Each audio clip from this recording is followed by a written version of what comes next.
Nungshiraba aigi viewers-singbu Elizabeth Ilangbamna ikai khumnabaga loinana taramna okchari.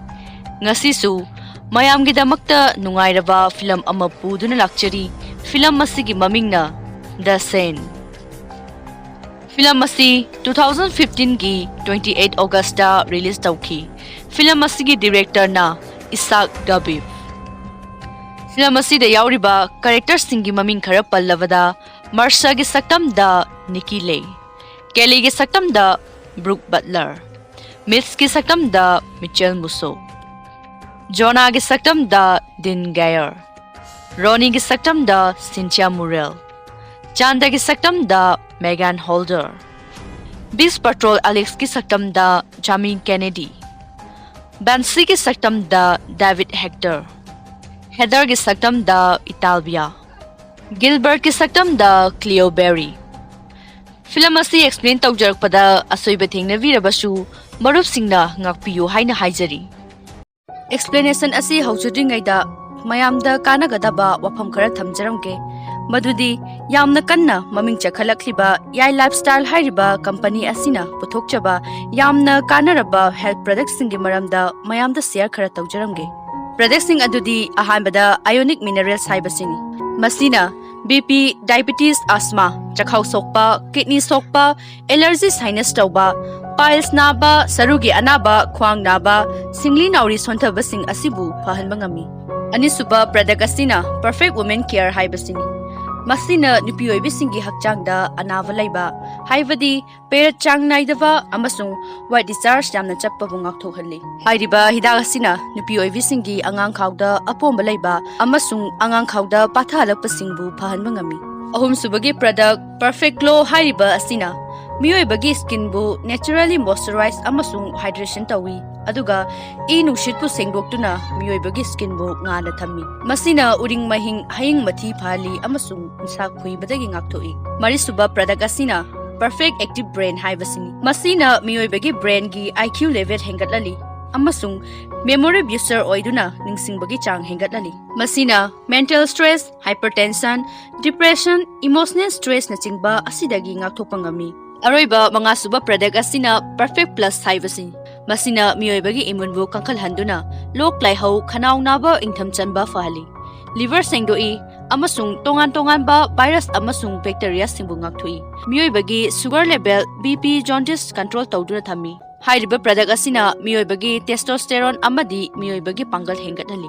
Yai lifestyle hairiba company asina puthokliba products sing asi 100% organic natural amasung 100% herbal oiba products sing masida side effect laite. Mathaktaina panjakriba benefits sing asina loiba sunate aduna akupa marangi damakta screen na piriba number asida contact tawbiyu.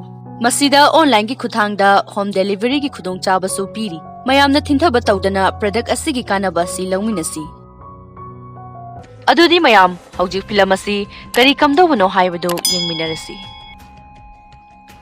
Film asi haurakpada numidangi matamda bis amada youth kharana harauna nungaina lairami. Kharana isai sakpa kharana dance tawduna program adu yamna nungaiba haibadu oira.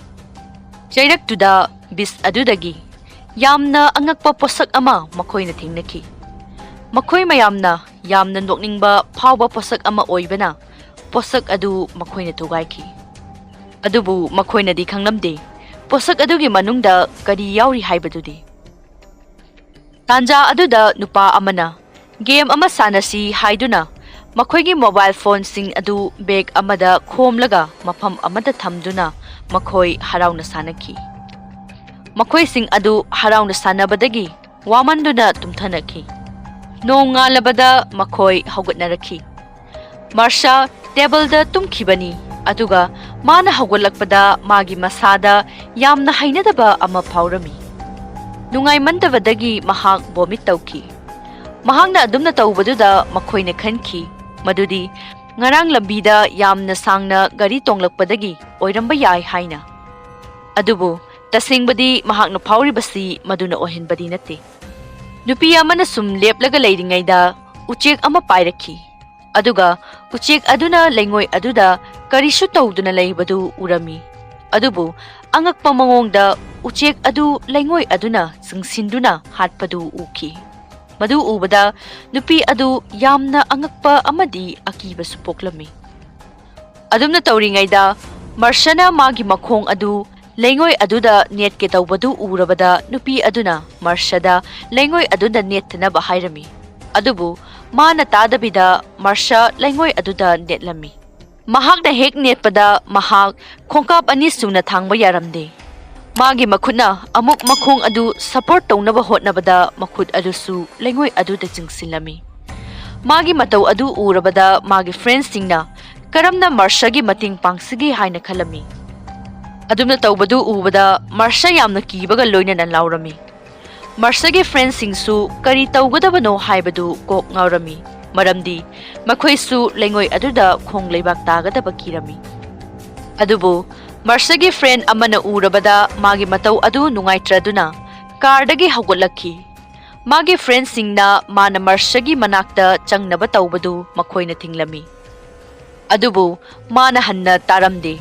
Asumna kardagi chongthaduna mahak lengoi aduda mahaki hakchang adu chingsinki. Magi matau adu ubada magi girlfriend asu yamna nungairamde.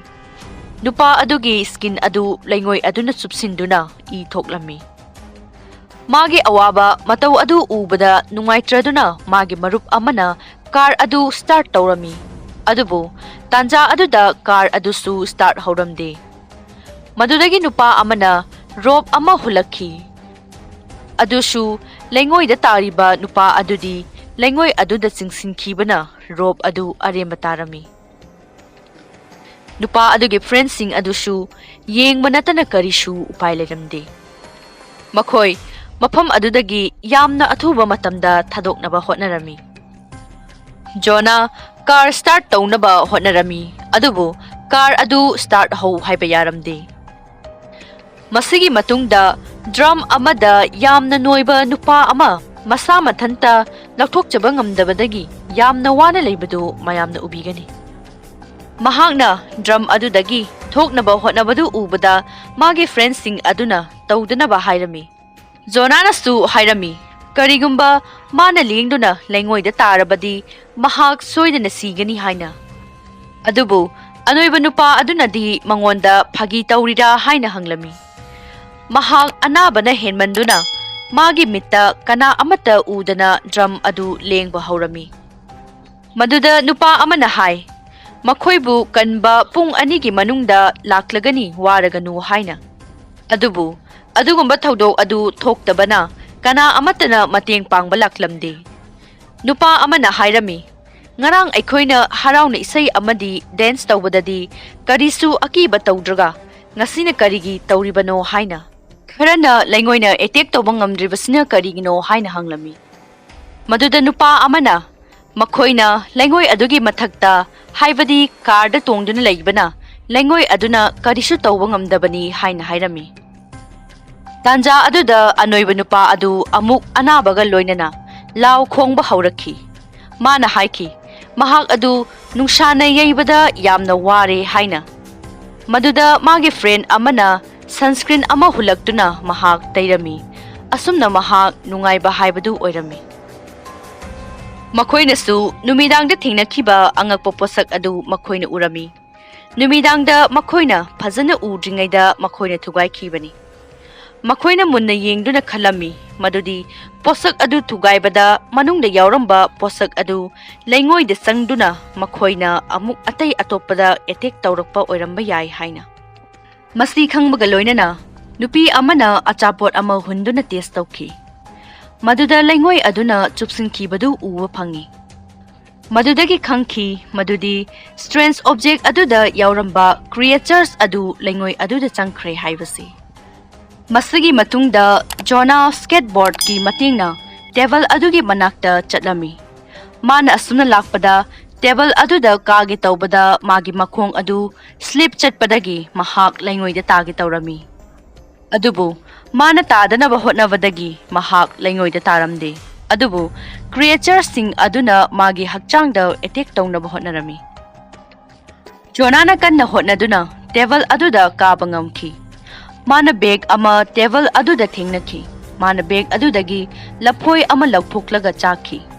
Madu hek charubadagi magi mabukta I thokpa haurakhi. Madu ubada magi friends singna yamna awaba haibadu oirami. Adubu mana hairami. Magidi karishu khalluganu. Nakhoi hingnaba hotnau hairami. Jonana magi friends singda drinks hunbiram laga. Mahak yamna awaba phibamda leiba haibadu oirami. Nupi amana makhoi gi mobile phone sing adu car gi butta yaukhibani haiduna yamna wana boot adu hangnaba tawringaida bis adugi supervisor adu lakpadu makhoina urami. Boot adubu hangnaba tawriba nupi adu makhong slip chattuna mahak chaina phangduna yamna kanna laurami. Makhoina mating pangbinaba haina lakliba supervisor aduda sign tawrami. Adubu supervisor aduna makhoi sing adu drug sizinaduna ngaukshinaba mi oiramgani khanduna makhoigi awaba adu ubiramde. Adubu makhoina mangonda haijarami makhoi awabada tare mating pangbiyu haina. Supervisor adugi car adu makhoigi manak nakna khamlaga kumge tawbaduda makhoina mabu kumdanaba hairami.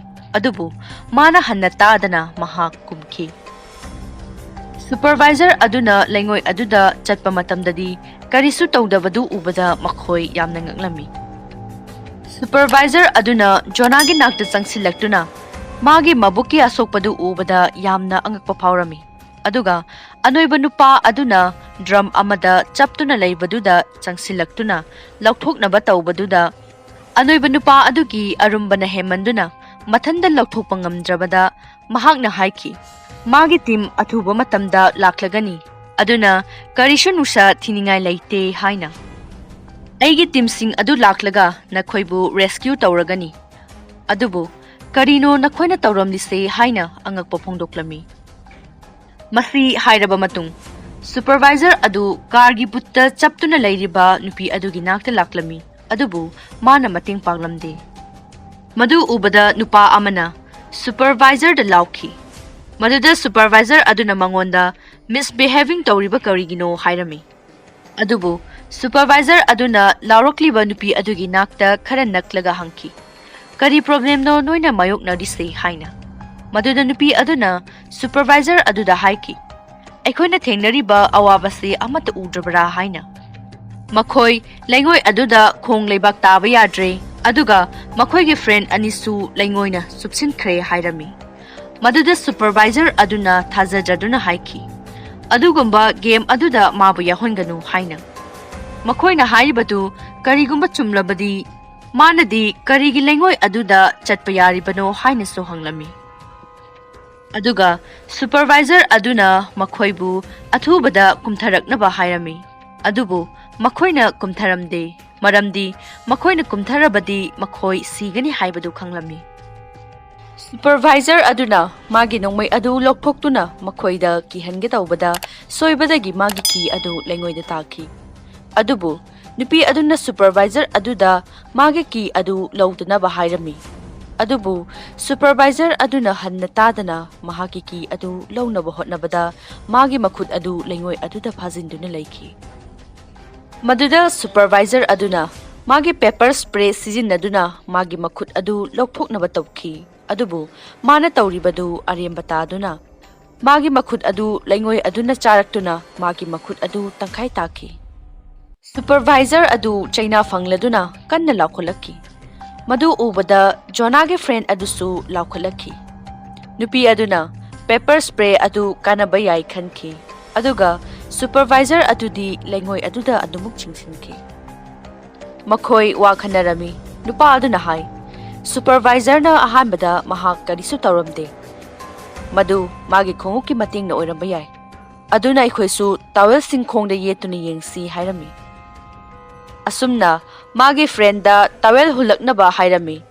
Magi friend aduna su towel hulaki. Maduda nupa aduna hulakliba towel adu oknaba hotnabada nupa adu cabin dagi taki. Mahakna hek lengoi da tabada ugi mara manba kaya thoklaktuna magi masa adu yomsinki. Asigumba ugi mara manbasi creatures asigi tentacles orambasu yai. Asumna creatures aduna nupa adugi masadagi I chuppa hauki. Mi atayda tawkiba adugumna nupa asidasu tawduna mahak lengoida subsinki. Mahakna sumna tawbasi magi friends singidamaktadi yamna nungaitaba haibadu oirami. Nupi amana magi manakong mensinduna launa kaplami. Adubu Jonah gi friend adunadi makhoi karisu tawroi haiduna mapukning thawgatpirami. Kevin da lairiba nupi aduna car da lairiba nupi aduda atekpa grill adu mangonda pirau hairami. Asumna yamna wana grill adu pirami. Mana grill adugi mateng lauduna car aduda lakpa ngamki. Mahakna car hek yaubada car da lairamliba nupi adu Kevin dagi lakliba nupi aduna kubak na thaduna purami. Party asi mahakna chasi haurakhiba party ni aduna mahakna sauningduna nupi adu phuki. Adubu nupi adugi maral nati haibadu manasu khanglami. Mabani changduna kargi butta makhut chaptuna lairiba nupi adu mating pangnaba hotnarami. Asumna yamna wana hotnaduna makhoi ani changduna butta saptuna lairiba nupi adu lauthoki. Asumna magi makhutta I thokpadu Jonah gi friend aduna towel amana yetpirami. Maramdi I manam taravadi creatures aduna amuk makhoida etek lakani haibasi makhoini chingnarami. Amaromdana anoiba nupa adu yamna warami. Maramdi yamna kuina drum aduda leirakpana khangba ngamdaba haibadu oirami. Mahaki masa adu I thokpasu haurami. Asumna magi I aduna lengoi aduda taba hek haubaga creatures sing adu tholakpa hauraki. Nupi sing aduna su khanglami. Anoiba nupa adu soidana siragani haibasi. Nupi sing aduna Kevin gi grill sizin aduna table manakta chatnaba hotnarami. Asumna grill adugi mateng longduna nupi amana Jonah gi nakta chatnaba hotnarami. Adubu lehoriba nupi aniduna makhoina grill da chatpa matamda makhoibu creatures aduna attack tawrukpa yai haiduna warami. Asumna nupi amasu Jonah gi nakta chatpa ngamki. Adubu kargi butta makhuchapa nupidudi yamna kina grill da laklami. Mana sum lakpada magi khuttagi I taraki. Maduda creatures sing adu tholakpa hauraki. Madu ubada kiraduna mahaki balance puba ngamdabadagi mahak lengoi aduda taki. Aduga masu ataygumna lengoi aduda mahak chupsinduna mahak siki. Lehoriba nupi sing adusu yamna nungairamde. Somdasu anoiba nupa adu creatures sing aduna attack tawba leplamde. Nupi amana magi makhongda towel yetlaga chatpada creatures sing aduna karishu tawdabadu ubada yamna haraurami. Aduga mana supervisor gi car aduda laktuna car aduda kaduna harawa phongdokpadu anoiba nupa aduna shu uraduna haraurami. Adubu magi drum aduda creatures sing aduna kari tawrokli haibadudi ma khanglamde. Asumna creatures sing aduna anoiba nupa adu lengoi de singki. Matau asumna anoiba nupa adu shu sheki. Hojikti creatures asisu chakhulakpagi mami adusu film asida uhali. Maramdi mahakna miyoi kayagi I chupadagi chakhulaklibani. Aduga magi tentacles sing adusu mapangal hengalaktuna supervisor gi car adu langthilaktuna car adu da lepliba nupi adu car da magi makok adu yaisinduna mahak car adu da wanthaduna laiki. Hojik nupi ama khakta ngaire. Mahak tawriba phibam adu ubada yamna akiba poklami. Asumna numit taraki. Aduga wanthakiba nupi adusu gyan laki. Aduga nupi aduna yartap sizinaduna Jonah car aduda puraknaba tawki. Aduga mahaksu car da tongi tawbada creatures aduna car gi thong adu thingjinki. Creatures adu yamna chawba amadi blue machugi oiba sawong amada lakpadu ubada yamna akiba poklami. Adubu thauna phabi Jonah gi friend aduna petrol laibadu ubadagi petrol adu haijinduna creatures adubu mai tharaga mahak car da changki. Creatures adu mai chakna car adu gi thong adu hangnaba tawrakhi. Adubu mai na chakmana maram oiraga mahak hangba ngamkide. Asumna creatures aduda attack tawba ngamki. Makhoi wamanduna car da ahingdu matumki. Nong ngalakpada police nupa amana ꯀꯥꯔꯒꯤ ꯊꯣꯡ ꯑꯗꯨ ꯊꯤꯜꯂꯛꯇꯨꯅ ꯃꯈꯣꯏꯕꯨ car ꯑꯗꯨꯗꯒꯤ ꯀꯨꯝꯊꯅꯕ ꯍꯥꯏꯔꯝꯃꯤ꯫ ꯑꯗꯨꯕꯨ ꯅꯨꯄꯤ ꯑꯅꯤ ꯑꯗꯨꯗꯤ ꯂꯩꯉꯣꯏ ꯑꯗꯨꯅ ꯅꯦꯠꯅꯤ ꯈꯟꯕꯗ ꯌꯥꯝꯅ ꯀꯤꯔꯝꯃꯤ꯫ ꯑꯗꯨꯕꯨ ꯃꯈꯣꯏꯅ ꯅꯦꯠꯄꯗ ꯃꯈꯣꯏꯁꯨ ꯀꯔꯤꯁꯨ ꯇꯧꯔꯝꯗꯦ, ꯃꯔꯝꯗꯤ ꯀ꯭ꯔꯤꯌꯦꯆꯔꯁ ꯑꯗꯨ ꯃꯩ ꯊꯥꯔꯒ ꯍꯥꯠꯈꯤꯕꯅ꯫ ꯑꯗꯨꯕꯨ ꯖꯣꯅꯥꯒꯤ ꯃꯕꯣꯛꯇ ꯏ ꯊꯣꯛꯄ ꯍꯦꯟꯃꯟꯕꯗꯒꯤ ꯃꯍꯥꯛꯁꯨ ꯁꯤꯈꯤ꯫ ꯑꯗꯨꯒ ꯀ꯭ꯔꯤꯌꯦꯆꯔꯁ ꯑꯗꯨꯁꯨ ꯁꯤꯇꯤ ꯑꯃꯇꯝꯅ ꯆꯠꯈꯤꯕꯗꯨ ꯐꯤꯂꯝ ꯑꯁꯤꯗ ꯎꯍꯜꯂꯒ ꯐꯤꯂꯝ ꯑꯁꯤ ꯂꯣꯏꯁꯤꯜꯂꯤ꯫ ꯂꯣꯏꯕ ꯐꯥꯎꯕ ꯌꯦꯡꯕꯤꯕꯒꯤꯗꯃꯛꯇ ꯃꯌꯥꯝꯕꯨ ꯍꯥꯏꯅꯤꯡꯉꯥꯏ ꯂꯩꯇꯅ ꯊꯥꯒꯠꯆꯔꯤ꯫